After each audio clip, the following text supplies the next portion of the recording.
Well, actually, we better pick up at chapter 23, verse 6. Thank you very much. Of 2 Kings, chapter 23, verse 6. And he brought out the grove, the Asherah, from the house of the Lord, without Jerusalem unto the brook Kidron, and burned it at the brook Kidron, and stamped it small to powder, and cast the powder thereof upon the graves of the children of the people. Notes. The idea of this is that such abomination was in the very house of God, where the Lord dwelt between the mercy seat and the cherubim, and it's unthinkable. This shows how far down Judah had actually sunk. Verse 7. And he broke down the houses of the Sodomites, which would be homosexuals, who were by the house of the Lord, where the women wove hangings for the grove. Notes. So now here we see what God thinks of the sin of homosexuality. To be sure, the same-sex marriages, so-called, presently being engaged in certain parts of the United States, indicate the nation's downward slide, which will ultimately guarantee judgment. Verse 8. And he brought all the priests out of the cities of Judah, and defiled the high places where the priests, the ungodly ones, had burned incense, from Geba to Beersheba, and broke down the high places of the gates that were in the entering in of the gate of Joshua, the governor of the city, which were on a man's left hand at the gate of the city. Notes. Now these high places were throughout the entire kingdom, both north and south. Although God alone was worshipped on most of them, still the law commanded that incense and sacrifice be confined to the one altar at Jerusalem. As well, the modern Church of God has one altar, which is Calvary, and these priests who offered in these high places were allowed to come to the temple at Jerusalem and to officiate in some limited manner, but not at the altar of Jehovah. A lot of screwed up things going on there. Verse 9. Nevertheless, the priests of the high places came not up to the altar of the Lord in Jerusalem, but they did eat of the unleavened bread among their brethren. Notes. Now, as stated, they were given some limited duties, but this did not include the altar of the Lord. That's a big mistake there. Verse 10. And he defiled Topheth, which is in the valley of the children of Hinnom, that no man might make his son or his daughter to pass through the fire of Molech. Notes. On this one idol, little children were placed and tied to its arms. Fire was then built in its bulbous belly, with the arms becoming red hot. The priest of this particular order would then loudly beat the drums, drowning out the screams of the dying children. Well, this is how bad Judah had actually sunk once again. Verse 11. And he took away the horses that the kings of Judah had given to the sun at the entering in of the house of the Lord by the chamber of Nathan-Melech, the chamberlain, which was in the suburbs, and burned the chariots of the sun with fire. Notes. Josiah set to fire all the material objects that had been desecrated by these idolatries. The persons and animals so desecrated, he removed or deprived them of their functions. This was a Persian practice which had been adopted by Judah. Okay. Verse 12.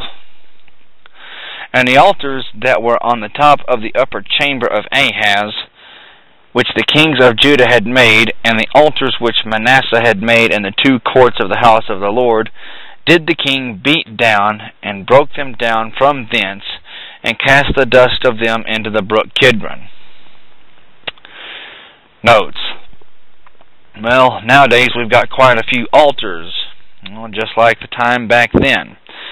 However, let it be remembered there is only one altar which God will actually recognize, and that is Jesus Christ and Him crucified. 1 Corinthians chapter 1, verse 23, for the win. Continuing. And the high places that were before Jerusalem, which were on the right hand of the Mount of Corruption, the Mount of Olives, which Solomon the king of Israel had builded for Ashtoreth, the abomination of the Zidonians, and for Chemosh, the abomination of the Moabites, and for Milcom, the abomination of the children of Ammon, did the king defile. And he broke in pieces the images, and cut down their groves, and filled their places with the bones of men. Notes. Well, all graves were considered to be unclean, and therefore all of this unclean refuse was deposited in graveyards, so to speak. Verse 15.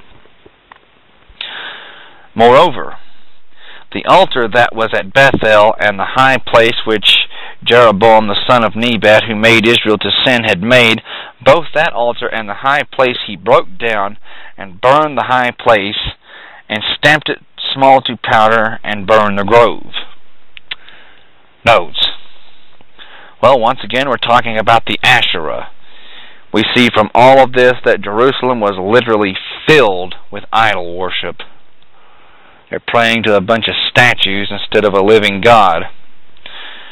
Verse 16, and as Josiah turned himself, he spied the sepulchres that were there in the mount, and sent and took the bones out of the sepulchres, and burned them upon the altar, and polluted it, according to the word of the Lord, which the man of God proclaimed, who proclaimed these words. Notes. 1 Kings chapter 13, verse 2. Okay. The meaning of the last phrase is that Josiah acted as he did, not in order to fulfill the prophecy, but that in thus acting he unconsciously fulfilled it. Verse 17.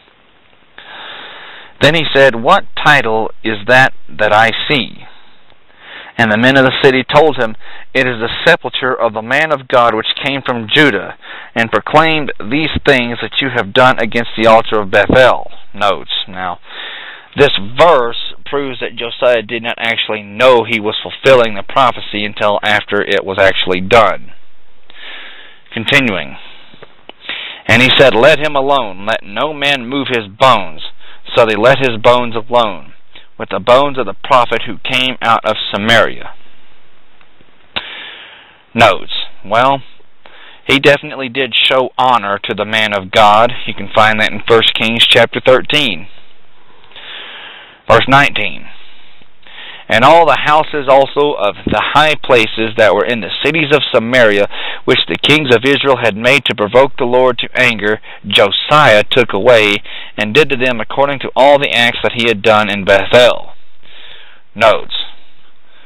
Well, the cleansing process included the northern kingdom of Israel, which was now occupied by the Samaritans, and Josiah, he's not having any of it. He's cleaning up the idols and getting rid of them left and right. Verse 20. And he slew all the priests of the high places who were there upon the altars, and burned men's bones upon them, and returned to Jerusalem. Notes. Now these priests here are of these particular high places were different than those priests of verses 8 and 9.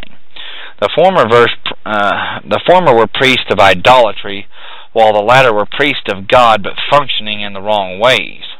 Okay, verse 21.